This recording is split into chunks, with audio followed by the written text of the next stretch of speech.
प्यारे बच्चों, मैं डॉक्टर विनाशपति तिवारी, प्रवक्ता गणित, राजकीय जुबली इंटर कॉलेज गोरखपुर से इस ऑनलाइन वीडियो क्लास के नए भाग में आपका स्वागत करता हूं। आज हम लोग कक्षा 11 विषय गणित अध्याय 7 क्रमचय और संचय यानी परमुटेशन एंड कॉम्बिनेशन के चौथे और अंतिम भाग का अध्ययन करने जा रहे हैं। देखिए बच्चों, पिछले भाग में हम लोगों ने क्रमचय पढ़ लिया था, उसकी सारी थ्योरी आपको हमने समझा दिया था। मुख्य चीज़ था NP-R, n असमान वस्तुओं में से r वस्तुओं को लेकर बने क्रमचयों की संख्या क्या था। NP-R बराबर factorial n upon factorial n minus r, जहाँ r greater than equal to 0 and less than equal to n। इसके बाद हम लोगों ने संचय पढ़ा था, कॉम्बिनेशन क्या था कि n असमान वस्तुओं में से r वस्तुओं का चयन यानी कि सिलेक्शन, इसी को हम लोगों ने क्या कहा था, संचय कहा था। इसका फार्मूला क्या हम लोगों ने पाया था, NCR बराबर factorial n upon factorial n minus r into factorial r, जहाँ r greater than equal to 0 और less than equal to n। इसके बाद हम लोगों ने NCN का मान 1 प्रूफ किया था। साथ ही हम लोगों ने यह परिभाषित किया था क्या कि NC0 बराबर 1। उसके बाद हम लोगों ने NP-R बराबर NCR इंटू फैक्टोरियल R के सूत्र को भी वेरीफाई किया था, प्रूफ भी किया था, जहाँ R greater than equal to 0 और less than equal to n। इसके बाद हम लोग आगे बढ़ते हैं और सबसे पहले एक उदाहरण देखते हैं। उदाहरण क्या है, 6 लाल रंग की, 5 सफ़ेद रंग की और 5 नीले रंग की गेंदों में से 9 गेंदों के चुनने के तरीकों की संख्या ज्ञात कीजिए यदि प्रत्येक संग्रह में प्रत्येक रंग की 3 गेंदें हैं। बच्चों, यहाँ एक चीज़ क्लियर है कि आपके पास 6 लाल गेंदें हैं और 5 सफ़ेद गेंदें हैं और साथ ही 5 नीली गेंदें हैं। इन गेंदों में से आपको कुल 9 गेंदों को चुनना है। कितनी गेंदें? 9 गेंदों को चुनना है। सद कहा जा रहा है कि प्रत्येक संग्रह में प्रत्येक रंग की 3 गेंदें हैं। इसका मतलब ये हुआ कि 6 लाल में से 3 लेना है, 5 सफ़ेद में से 3 चुनना है और 5 नीले में से भी 3 चुनना है। इस फिगर से आपको क्लियर हो चुका है किस तरह के कितने गेंदें हमको लेना है। हम लोग करने क्या जा रहे हैं, 6 में से 3 63, 5 सफ़ेद में से 3 सफ़ेद 5C3, 5 नीले में से 3 नीले 5C3। तो कुल विधियां कितनी हो जाएंगी, देखिए कुल विधियां कितनी हो जाएंगी, 6C3 into 5C3 into 5C3। NCR का हम लोगों ने सूत्र पढ़ लिया है, इससे सबका मान रखते हैं। 6C3 कितना होगा, factorial 6 upon factorial 6 minus 3 into factorial 3। ये दोनों चीज़ एक ही है। 5C3 का मान factorial 5 upon factorial 5 minus 3 into factorial 3। हम इसका स्क्वायर कर देते हैं। क्या मिलेगा हमें, देखिए factorial 6 upon factorial 3 into factorial 3 into factorial 5 upon factorial 2 और फैक्टोरियल 3 इसका स्क्वायर। फैक्टोरियल 6 में से हम अगर 6 निकालेंगे 5 बचेगा, 5 निकालेंगे 4 बचेगा, 4 निकालेंगे फैक्टोरियल 3 बचेगा। फैक्टोरियल 3, इस फैक्टोरियल 3 का मान 6 हो जाएगा इंटू, देखिए यहाँ पे 5 4 फैक्टोरियल 3 अपान ये 2 और ये फैक्टोरियल 3 इसका स्क्वायर। आगे बढ़ते हैं, फैक्टोरियल 3 कैंसिल हो जाएगा 6 से 6 कैंसिल हो जाएगा, बचेगा 20 इंटू ये फैक्टोरियल 3 कैंसिल हो जाएगा, ऊपर बचेगा 20/2 का स्क्वायर। देखिए कितना आएगा, 20 गुणे 2 दहा के 20 स्क्वायर कर देंगे हो जाएगा 100, यानी कितना हो जाएगा 2000। तो इस प्रश्न का उत्तर हुआ 2000।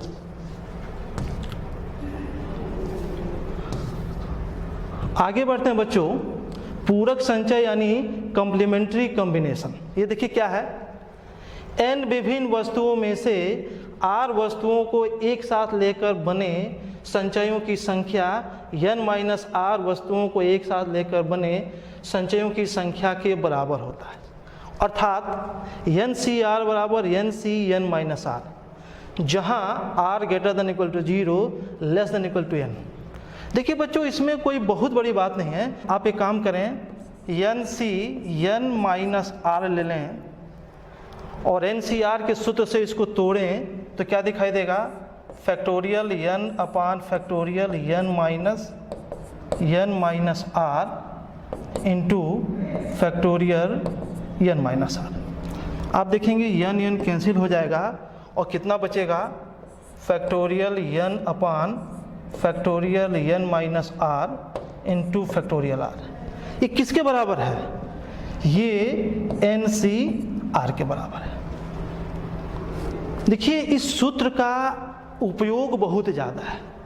जब आप पढ़ते हैं बाइनोमियल थ्योरम यानी द्विपद प्रमेय, तो आप ध्यान दीजिएगा, आपके सामने आया कभी 10C2, आपने इसका मान निकाला, फिर थोड़ी देर बाद आपके सामने आ गया 10C8, तो बच्चों आप लोग दोबारा मान निकालने लगते हैं। ध्यान देंगे, इस पूरक संचय की मदद से 10C8 का मतलब 10C10-8 यानी 10C2। तो एक बार आपने अगर 10C2 का मान निकाल लिया तो 10C8 का मान दोबारा निकालने की ज़रूरत नहीं है, एक ही उत्तर से दोनों काम आपका चल जाएगा। इसे बच्चों बहुत अच्छे से तैयार कर लीजिएगा।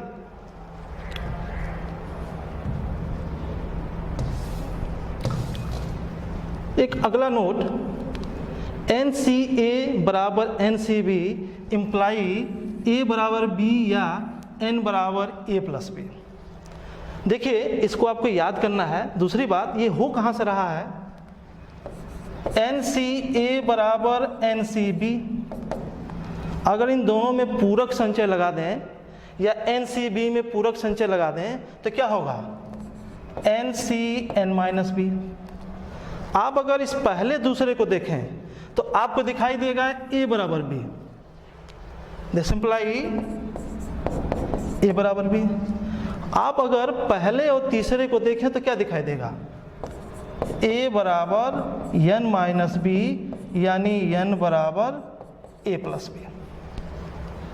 तो अब आप याद कर लेंगे कि यदि NCA बराबर NCB, दिस इम्प्लाई A बराबर B या n बराबर A प्लस B। इस पे एक उदाहरण देखते हैं। यदि NC9 बराबर NC8 तो NC17 का मान ज्ञात करें। देखिए बच्चों, हल दिया है NC9 बराबर NC8, दिस इम्प्लाई, अगर हम इस सूत्र का उपयोग करें, इस सूत्र क्या कह रहा है, A बराबर B या N बराबर A प्लस B। तो देखिए A की जगह पे 9 है, B की जगह पे 8 है, तो A बराबर B तो नहीं है, तो क्या होगा, N बराबर A प्लस B। चूँकि A बराबर 9 और B बराबर 8, दिस इम्प्लाई N बराबर A प्लस B। तो कितना हो जाएगा, N बराबर 9 + 8 यानी कि 17। तो n का मान आ गया 17। अब पूछा जा रहा है क्या कि देयरफॉर NC17 कितना होगा, 17C17। हम लोगों ने पढ़ा है NCn का मान 1 होता है, तो 17C17 का मान कितना हो जाएगा, 1 हो जाएगा। आप अगर इस सूत्र का इस्तेमाल नहीं करते और आप चाहते तो NC9 और NC8 का मान भरते, तब भी आपका उत्तर आ जाता। उस स्थिति में भी आप n बराबर 17 पा जाते। बच्चों अगला टॉपिक पास्कल नियम, पास्कल्स लॉ। ये क्या होता है? NCR धन NCR माइनस 1 बराबर N प्लस 1CR। इस नियम को ध्यान से देखिए तो आपको दिख रहा है कि N यहाँ एक ही चीज़ दिख रहा है, यहाँ R है और यहाँ एक कम हो गया, R माइनस 1 हो गया है। तो पास्कल लॉ के नियम के हिसाब से इसका मान क्या दिख रहा है? N प्लस 1CR, मतलब जो यहाँ n है इस n में एक अंक बढ़ जा रहा है। अगर हम इसको उदाहरण समझाएं तो आप ऐसे समझिए कि लिखा है 10C6 और प्लस लिखा है 10C5। अगर पास्कल लॉ की बात न करें, इसका मान पूछा जाए तो आप क्या करेंगे? 10C6 और 10C5 का मान निकाल के आपको जोड़ना पड़ेगा। लेकिन पास्कल लॉ ये कहता है, देखिए 10 10, यहाँ देखिए n है, नीचे देखें यहाँ R है, यहाँ R माइनस 1 है, यहाँ 6 है तो यहाँ एक कम हो गए 5 हो गया है। तो पास्कल लॉ से इसका मान कितना होगा? इसका मान होगा n प्लस 1CR। तो हम क्या लिखेंगे इसके जगह पे? इसके जगह पे लिखेंगे 10 प्लस 1 यानी कितना? 11C6। अब हम लोग इस नियम के प्रूफ की बात करते हैं। देखिए कैसे। मैं लिखता हूँ लेफ्ट हैंड साइड, क्या लिखा है? NCR धन NCR माइनस 1। NCR के सूत्र से दोनों को मैं तोड़ रहा हूँ, क्या हो जाएगा? Factorial n upon factorial n minus r factorial r plus factorial n minus r minus 1 into factorial r minus 1। इसका मतलब factorial n upon factorial n minus r factorial r और plus factorial n minus r plus 1 और into factorial r minus 1। ध्यान से देखेंगे ये r minus 1 है, ये r है, मतलब r माइनस 1 से एक ज़्यादा है। ये n माइनस r है, ये n माइनस r से एक ज़्यादा है। तो हम यहाँ पे फैक्टोरियल का कॉन्सेप्ट लगाते हैं और देखिए क्या पा रहे हैं। Factorial n upon factorial n minus r, इस फैक्टोरियल r में से हम r बाहर करते हैं तो क्या मिलेगा? r factorial r minus 1 plus अंश में लिखा है फैक्टोरियल n अपान n माइनस r प्लस 1 में से n माइनस r प्लस 1 बाहर करते हैं, कैसे? n minus r plus 1। तो फैक्टोरियल में एक कम हो जाता है, हम लोग पढ़ चुके हैं। कितना हो जाएगा यहाँ पे? Factorial n minus r into factorial r minus 1। देखिए इन दोनों पदों में फैक्टोरियल n कॉमन दिख रहा है, factorial n minus r common दिख रहा है, साथ ही फैक्टोरियल r माइनस 1 भी कॉमन दिख रहा है। इनको हम लोग कॉमन करते हैं, क्या दिखाई देगा? Factorial n upon factorial n minus r into factorial r minus 1। यहाँ क्या बचेगा? बचेगा 1/r, यहाँ बचेगा 1/n माइनस r प्लस 1। लघुत्तम लेके इसको हम जोड़ देते हैं तो क्या मिलेगा? देखिए factorial n minus r factorial r minus 1, तो क्या होगा? n माइनस r प्लस 1 लघुत्तम से यहाँ चला जाएगा, ये हो जाएगा r और अपान r n minus r plus 1। ये r से r देखिए कैंसिल हो जाएगा और क्या मिलेगा देखा जाए।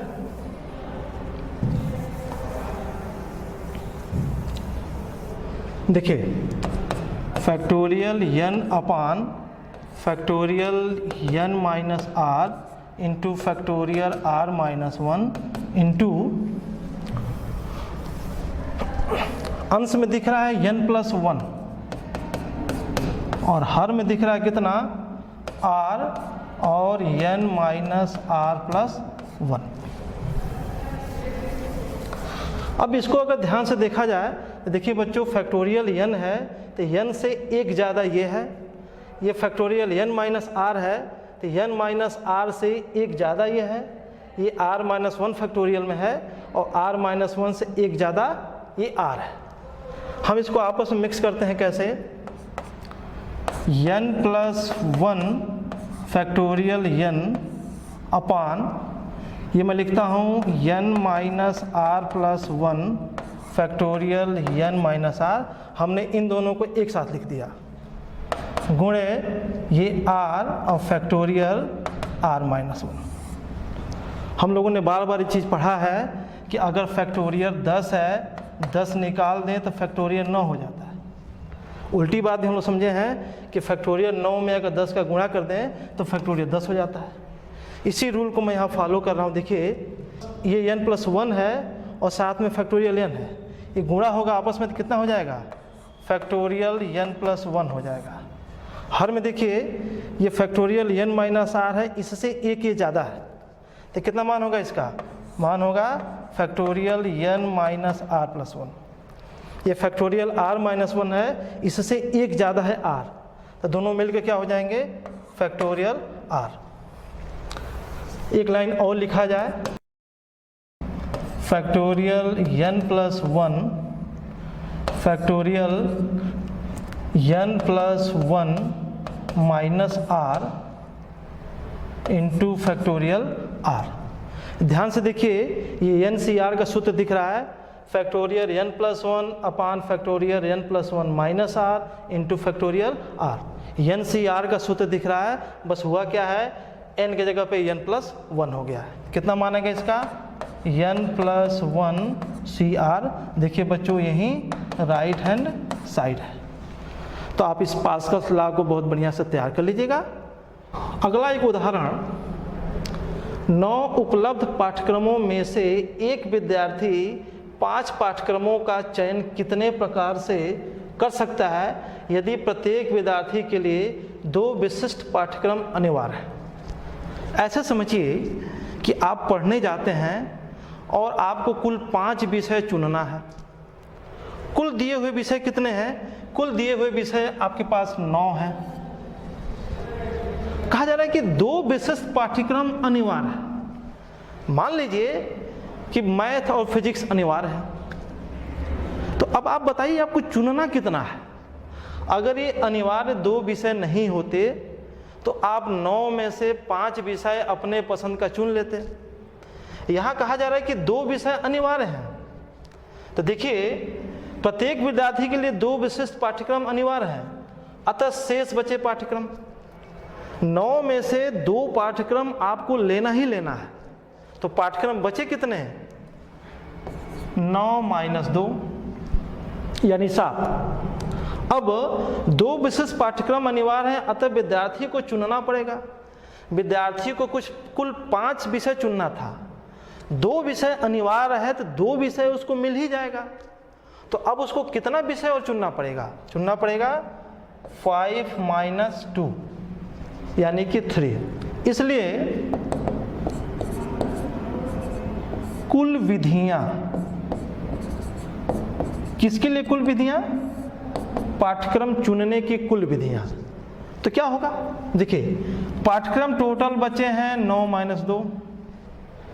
सी मतलब संचय यानी कि चुनाव, चुनना कितना है 5 माइनस 2। कितना मान होगा इसका 7C3।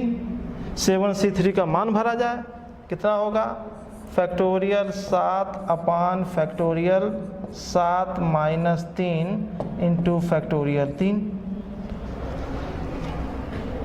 ये कितना हो जाएगा फैक्टोरियल 7 अपान फैक्टोरियल 4 गुणे फैक्टोरियल 3।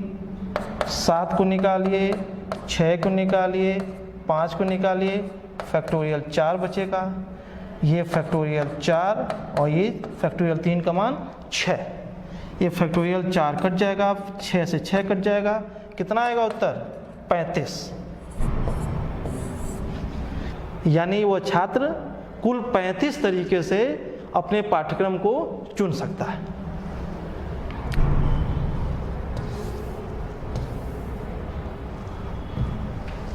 बच्चों क्रमचय और संचय पढ़ने के बाद प्रायः यह देखा जाता है कि जब आप कोई परीक्षा देते हैं या अपने स्कूल की परीक्षा देते हैं और जब आपके सामने क्रमचय संचय चैप्टर का कोई सवाल आता है तो आप भ्रमित हो जाते हैं कि यहाँ क्रमचय लगेगा कि संचय लगेगा।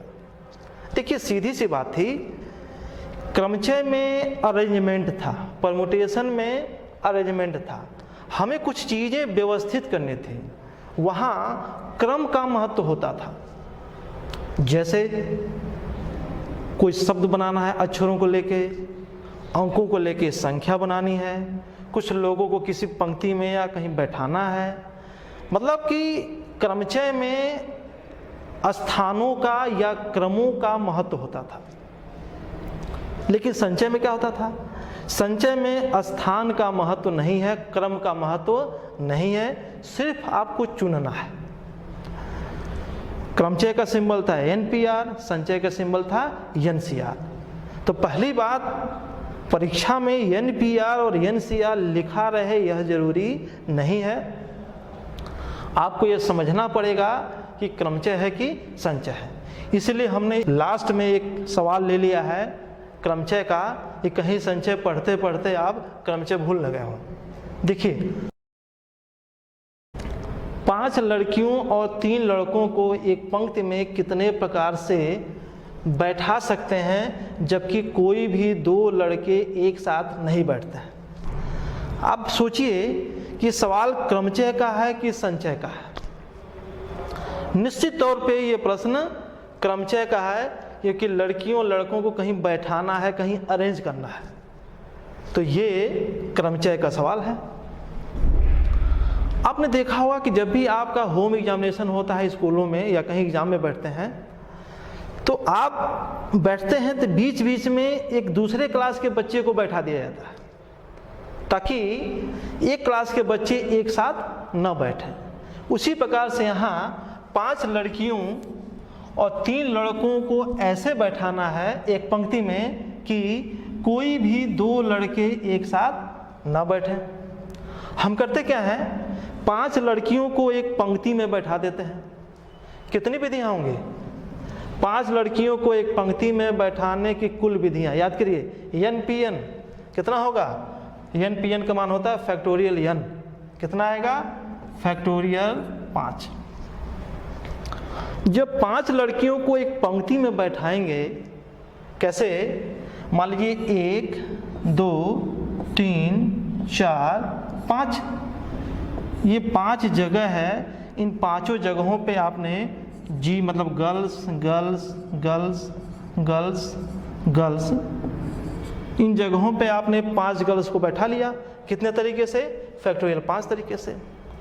अब ध्यान देंगे इनके बीच बीच में 1 2 3 4 5 6 ऐसा जगह बन रहा है जहाँ कि आप लड़कों को बैठाएं, 3 लड़कों को, तो कभी वो लड़के एक साथ नहीं बैठेंगे, मतलब उनके बीच में कोई ना कोई लड़की जरूर बैठ जाएगी। जैसे आप यहाँ यहाँ यहाँ बैठा दीजिए, देखिए 2 लड़कियाँ बीच में आ गई, तो हमें जगह कितना मिल रहा है? 6। 1 2 3 4 5 6। 5 लड़कियों को एक पंक्ति में बैठाने पर 6 स्थान बनेंगे, जिन पर 3 लड़कों को बैठाने की कुल विधियाँ। बच्चों 10 लड़कियों को बैठाएंगे तो 11 जगह बनेगा, 20 को बैठाएंगे तो 21 जगह बनेगा, यानी अगर n को बैठाएंगे तो n+1 जगह बनेगा। तो कितनी विधियाँ होंगी? देखिए जगह है 6 और बैठने वाले कितने हैं? 3, तो क्या होगा? 6p3। अतः कुल विधियाँ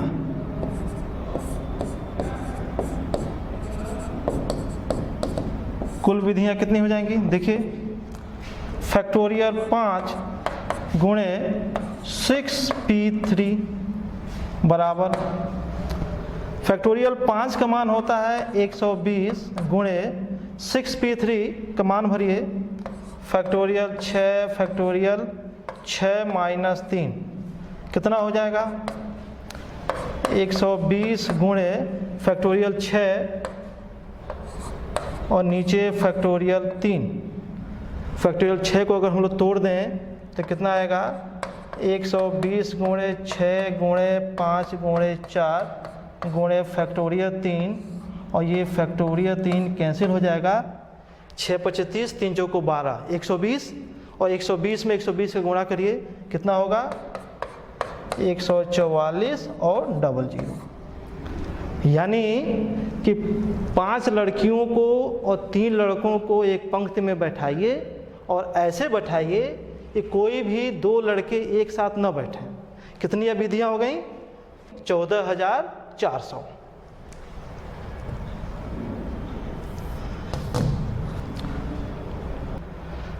बच्चों, क्रमचय संचय के हम लोग अब अंतिम पड़ाव पे आ चुके हैं। चलते चलते कुछ अच्छी चीज़ आपको और बता दें। अगर लिखा है 10C2, इसका मान आप लोग कैसे निकालेंगे?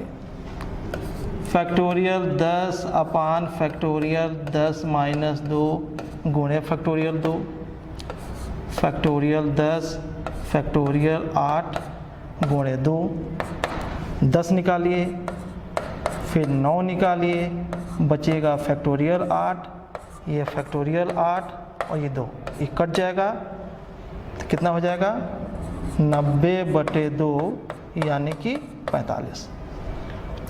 तो 10C2 का मान है 45। तो जब क्रमचय संचय चैप्टर पढ़ेंगे तो आपका ये तरीका होगा। लेकिन आपने ध्यान दिया होगा कि अगर आप द्विपद प्रमेय पढ़ें या आगे चल के आप प्रायिकता पढ़ें तो आपके सामने समस्या आती है क्या कि 10C2 जैसे कई चीज़ों का मान निकालना पड़ता है, जिसे आप कहते हैं द्विपद गुणांक। जब भी आप x + y के पावर n का प्रसार करते हैं उसमें बार बार द्विपद गुणांक दिखाई देते हैं जिनका मान आपको बार बार निकालना पड़ता है। तो ऐसे आप बार बार निकालेंगे तो अच्छी बात नहीं होगी। तो एक काम करेंगे, 10C2 लिख लीजिए।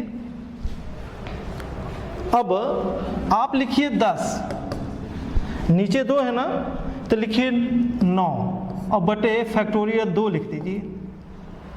कितना हो जाएगा, 90/2 यानी कि 45।